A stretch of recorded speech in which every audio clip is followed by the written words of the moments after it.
خبر یہ تھی کہ پاکستان کے موجودہ صدر آصف علی زرداری صاحب کو ہٹانے کا منصوبہ فائنل ہو چکا ہے، اور یہ جو فائنلائزیشن ہے اس فائنلائزیشن میں یہ بات کہی گئی ہے کہ ایک ترمیم آ رہی ہے 27ویں ترمیم، جس کے بعد یہ ہوگا کہ آصف علی زرداری کو ہٹایا جا سکے گا۔ لیکن اس خبر میں یہ خبر کا عنصر بہت زیادہ اہم تھا کہ اس میں یہ بات بھی کہی گئی تھی، اشارتوں میں ہر جگہ پر یہ خبر آنا شروع ہوئی تھی کہ جناب اس حوالے سے یہ کہا جا رہا ہے کہ کیا پاکستان کے فیلڈ مارشل عاصم منیر صاحب صدارت کے عہدے پر آنے والے ہیں۔ مگر اس کے بعد ہی پھر ہوا کیا؟ اس کے بعد D G I S P R کی طرف سے یہ واضح طور پر موقف آ گیا کہ ایسی کوئی بھی کوشش نہیں کی جا رہی ہے۔ یہ واضح طور پر پیغام آیا کہ نہیں کی جا رہی ہے، لیکن اب اس میں ایک اہم چیز رونما ہوئی ہے، اور اس کے بعد کیا سکھ کا سانس پاکستان پیپلز پارٹی لے رہی ہے یا پھر نہیں لے رہی ہے؟ یہ بات جب آج جو سب سے بڑی یہ خبر جو آئی ہے یہ آئی ہے خود پاکستان کے فیلڈ مارشل عاصم منیر صاحب کے حوالے سے، کہ جہاں سے یہ تمام باتوں کی ایک نئی کڑی کا آغاز ہوتا ہے۔ پاکستان کے سب سے بڑے اخبار جنگ نے اس بات کو کوٹ کیا ہے، اور ان کی گفتگو جو ہوئی ہے وہ پاکستان کے ایک بہت بڑے صحافی سے ہوئی ہے۔ گفتگو میں یہ کہا گیا ہے کہ فیلڈ مارشل صاحب نے کہا ہے کہ مجھے اس وقت پاکستان کی فوج کی سب سے اہم عہدے پر میں فائز ہوں، اور میں اس وقت پاکستان کی فوج کا سربراہ ہوں، مجھے اس سے بڑھ کر کوئی اور عہدہ نہیں چاہیے ہے۔ یہ خبر اس وقت کی پاکستان کی دنیا بھر کے اندر پاکستان پر نگاہ رکھنے والوں کے لیے سب سے بڑی خبر ہے۔ تو کیا صدر آصف علی زرداری جن کے متعلق ساری باتیں کہی جا رہی تھی، جو 27ویں ترمیم کی بات کہی جا رہی تھی، کیا اب اس میں کوئی نئی پیش رفت ممکن ہے یا نہیں ہے؟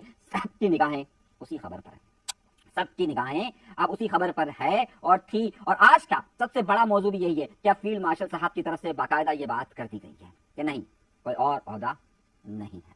تو جو ساری باتیں کہی جا رہی تھی کہ اب نیا سسٹم تبدیل ہونے والا ہے، نئے معاملات ہونے والے ہیں، شہباز شریف کو رخصت کر کے محسن نقوی کو لانے کی بات کی جا رہی ہے، اس کا مطلب ہے کہ تمام چیزیں پنڈورا بند ہو گیا۔ لیکن ایک خبر اس کے بیچ میں چھپی ہوئی ہے، اور وہ خبر کیا ہے یہ جاننا بہت زیادہ ضروری اس امر کی بنیاد پر ہے کہ کچھ لوگ، خاص طور پر تحریک انصاف سے تعلق رکھنے والے بہت سارے ویلاگرز یہ خبر چلا رہے ہیں کہ جناب پاکستان کے موجودہ فیلڈ مارشل صاحب جو کہ چیف آف آرمی صاحب بھی ہیں، ان کی مدت نومبر کو 27 نومبر سن 2025 یعنی آج سے 2 ماہ بعد ختم ہو جائے گی۔ یہ مسلسل چلایا جا رہا ہے، تو کیا اس بات کے اندر کوئی حقیقت ہے؟ کیا اس بات کو بالکل ٹھیک اسی طریقے سے ہے یا نہیں ہے؟ اصل خبر تو یہ ہے، اب آئیے اگلی خبر کی طرف، لیکن میں پہلے یہ خبر دے دوں پھر اس کے بعد آتا ہوں۔ پاکستان نے جو 26ویں ترمیم ہوئی اور جو دیگر معاملات ہوئے اس میں بات واضح طور پر کہہ دی گئی کہ پاکستان کے جو اس وقت اداروں کے سربراہان ہیں ان کی مدت ملازمت 3 سال کی بجائے 5 سال کر دی گئی ہے۔ اس کا مطلب واضح طور پر یہ ہے کہ جب یہ 5 سال کر دی گئی ہے تو پاکستان کے فیلڈ مارشل عاصم منیر صاحب کی as a chief of army staff November 2025 میں مدت ملازمت ختم نہیں ہو رہی ہے اور نہیں ہو رہی ہے۔ تو پھر آپ کا سوال یہ آتا ہے کہ جب یہ نہیں ہو رہی ہے 2025 کے اندر تو پھر یہ مدت کب ختم ہو رہی ہے؟ تو پھر اس قانون کے مطابق اور اس ترمیم کے مطابق اب ان کی جو مدت ملازمت ہے وہ 2025 میں نہیں بلکہ 2027 میں ان کا پہلا ٹینیور یعنی کہ فرسٹ ٹینیور مکمل ہوگا۔ اب آپ کہیں گے، مجھ سے سوال پوچھ سکتے ہیں کہ میں فرسٹ کا لفظ کیوں استعمال کر رہا ہوں، کیونکہ مجھے کچھ نہیں پتا۔ پاکستان میں جو سابق چیف آف آرمی اسٹاف ہیں ان کے 2 ٹینیور ہوئے، اس سے پہلے کیانی صاحب کے 2 ٹینیور ہوئے، تو میں اس بارے میں کچھ نہیں جانتا، لیکن ہاں ابھی کا جو ٹینیور ہے وہ 2025 میں ختم نہیں ہو رہا بلکہ یہ جائے گا 2027 تک۔ تو اس لیے ان افواہوں پر کان مت دھریں، خبر پر رہا کریں، پروپیگنڈے کو ایک طرف رکھا کریں۔ یہ ہو گئی آج کی پہلی اور بڑی خبر۔ دوسری بڑی خبر کی طرف چل رہا ہوں، اور دوسری بڑی خبر یہ ہے کہ کیا پاکستان پیپلز پارٹی اور MKM کے درمیان کوئی معاہدہ تھا، اور تھا تو کیا وہ ٹوٹ گیا؟ بظاہر آپ کو ریٹرن لکھا ہوا کچھ نہیں ملے گا، وہ خط آپ کو نہیں ملے گا، وہ لیٹر نہیں ملے گا، لیکن جب آپ کو یاد ہوگا ڈمپر والا ایشو ہوا تھا، governor Sindh Kamran Tessori Pakistan Peoples Party پر حملہ آور ہو رہے تھے، پاکستان پیپلز پارٹی کے مرتضی وہاب گورنر پر حملہ آور ہو رہے تھے، اس کے بعد جب ڈمپر کا معاملہ ہو رہا تھا، شدت اختیار کر رہا تھا، اس وقت کراچی میں ایک بڑی ریلی یعنی آفاق احمد صاحب کی ریلی کی بات ہو رہی تھی، معاملہ تناؤ کا تھا، تو آپ کو یاد ہوگا اسی دن یعنی کہ 12 اپریل سن 2025 کے دن کہ جب وہ وہاں پر دفعہ 144 تھی، اسی دن کامران ٹیسوری صاحب اور مرتضی وہاب صاحب کی ملاقات ہوتی ہے، دونوں کہتے ہیں کہ آپ ہمارے بھائی ہیں اور معاملہ ختم، یہی معاہدہ تھا۔ تو کیا یہ ٹوٹ گیا؟ ختم، بائے بائے ٹاٹا۔ تو کیا یہ ٹوٹ گیا؟ یہ ٹوٹ گیا۔ یہاں سے شروع ہوتی ہے اگلی خبر، اور اس خبر کا تعلق آج کے کراچی سے ہے، اور میں آج کی آپ کو یہ بریکنگ نیوز دینے والا ہوں کہ مجھے یہ لگتا ہے کہ یہ معاہدہ ختم ہو گیا۔ آپ یہ بات کہہ رہے ہوں گے کہ کیا یہ میں بات لفظی طور پر کہہ رہا ہوں یا میں کوئی شواہد بھی دوں گا، تو میں شواہد بھی دے رہا ہوں۔ آئیے ثبوت کے طور پر آج کامران ٹیسوری صاحب کے متعلق مرتضی وہاب نے جو باتیں کہی ہیں وہ آپ کے سامنے رکھنے والا ہوں۔